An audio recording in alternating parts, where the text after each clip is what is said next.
Olá, eu sou o professor Fernando, professor formador da disciplina de Matemática Básica.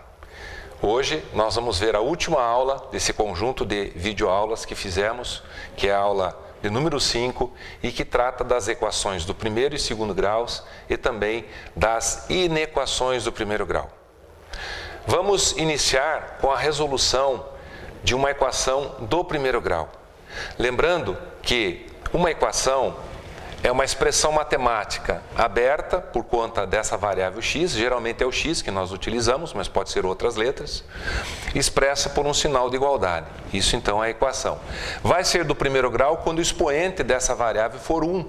No caso ali é só o x elevado à primeira.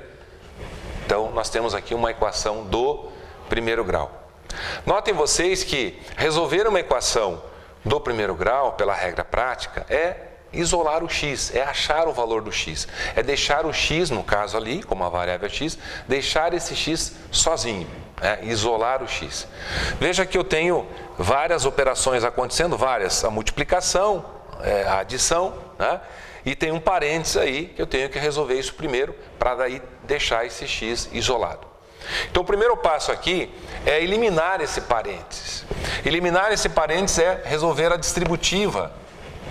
Veja que o 2 está multiplicando tudo que está aqui dentro. Quem que está aqui dentro? O x e o 3. Então eu tenho que multiplicar esse x por 2 e o 3 também por esse mesmo 2. Portanto, 2 vezes x dá 2x, 2 vezes 3 dá 6, igual a 14. Muito bem. O segundo passo é observar que para que esse x fique isolado, eu tenho que passar esse mais 6 lá para o outro lado e esse 2 também. Eu digo sempre, quem está atrapalhando para que o x fique sozinho? O 6 e o 2. Mas eu simplesmente tenho que passar obedecendo regras. O 6 está somando, ele vai passar subtraindo. E o 2 está multiplicando, vai passar dividindo. Essa é a regra prática para resolver a equação do primeiro grau. Portanto, aqui eu fico com 2x igual a 14 menos 6. 14 menos 6 dá 8. E aí, para finalizar, para deixar o x sozinho, para isolar o x, o 2 está multiplicando, vai passar dividindo. 8 por 2 dá 4. Se você quiser fazer a prova real, você vem lá na equação original, nós chamamos de equação primitiva, coloca o 4 aqui, soma com o 3, vai dar 7 vezes 2, 14. Satisfaz a condição de igualdade, a solução aqui da equação seria então o 4. Só é solução da equação se satisfizer a condição de igualdade. No caso aqui já vimos que faz, Muito bem. No exercício 2, nós temos uma equação do segundo grau.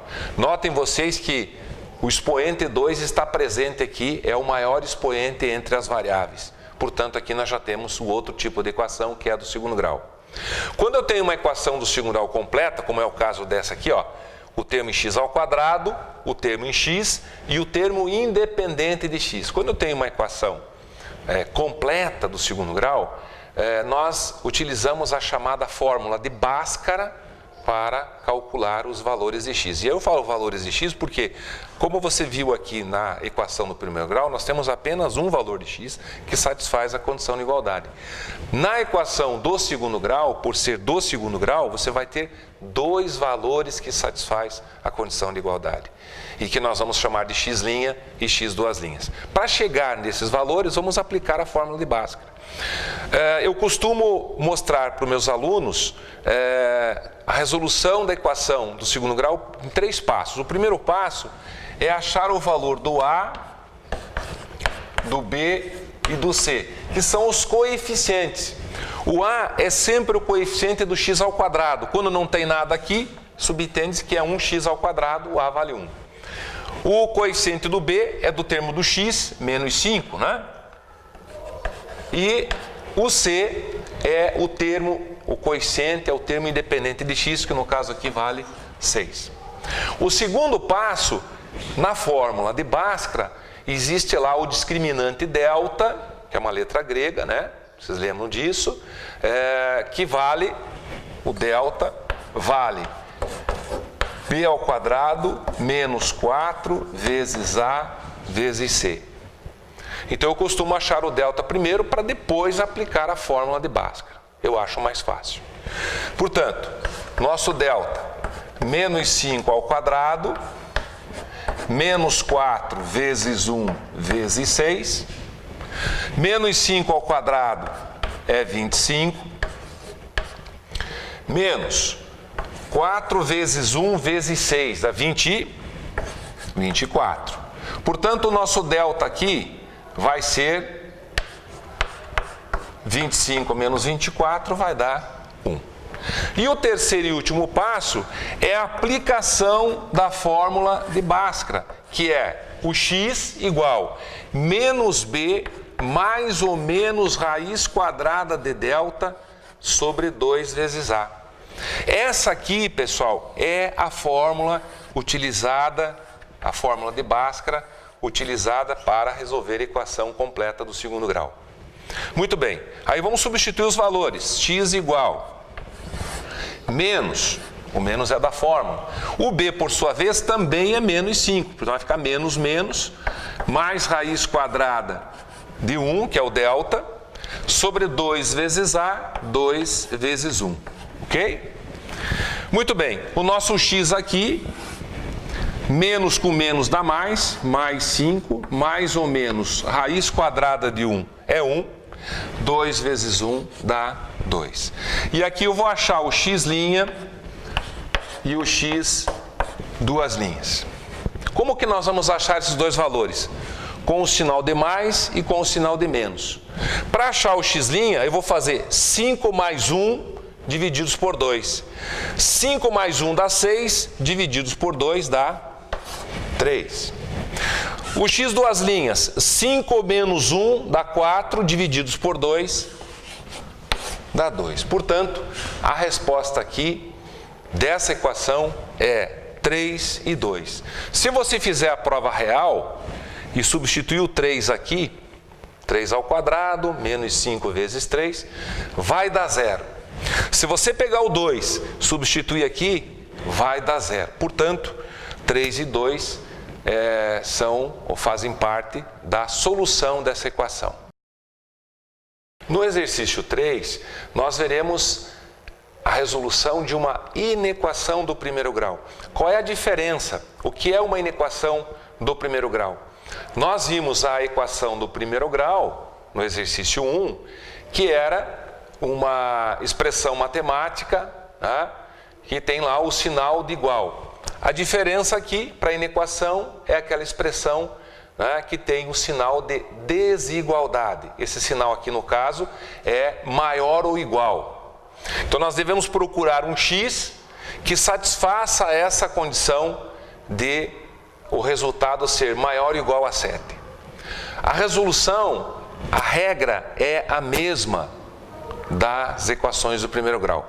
Vamos passar tudo que é de x para um lado e tudo que não é para o outro, isolando o x. Muito bem, então 2x maior ou igual a 7 mais 3. 2x maior ou igual a 10. E o 2 que está multiplicando passa dividindo. Notem que é a mesma regra das equações do primeiro grau. Portanto, aqui o x fica x maior ou igual a 5. Ok? Então, a regra é a mesma, a única diferença é que ao invés do sinal de igual, é o sinal de desigualdade. No caso aqui é maior ou igual. Então, o nosso valor do x tem que ser maior que 5 ou igual ao 5.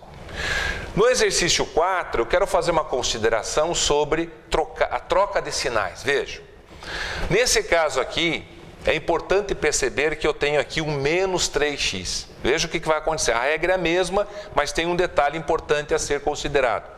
Menos 3x, vou passar para lá o 1, que vai ficar menos 1, não é?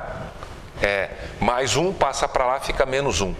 Menos 3x menor, esse símbolo é D menor, 5 menos 1 dá 4, ok? E aqui, nas inequações, quando esse termo em x, o coeficiente é negativo, quando você passar esse menos 3 dividindo, está multiplicando, passa dividindo, você vai trocar todos os sinais. Aqui é aquela regrinha de multiplicar por menos 1. Quando você multiplica por menos 1, você troca todos os sinais. Então, aonde é menos fica mais 3, e aonde é menor fica maior. Então, nas inequações tem essa questão que nas equações não tem, né? Não precisa se preocupar lá nas equações, mas aqui quando você troca de sinal, troca tudo. Então fica menos 4, era mais 4, ficou menos 4. E aí sim, o 3 está multiplicando, passa dividindo, então a resposta aqui é x maior que menos 4 sobre 3, que é a resposta final. Então não esqueça, nas inequações, quando você multiplicar por menos 1 para deixar o 3 positivo, você tem que trocar os sinais todos. Aonde é menos fica mais, aonde é mais fica menos, e aonde é menor fica maior. Ok? Espero que vocês tenham entendido, tirado as dúvidas dessa nossa disciplina matemática básica. Bons estudos, resolvam todas as atividades para que vocês tenham o sucesso almejado. Muito obrigado e até uma próxima.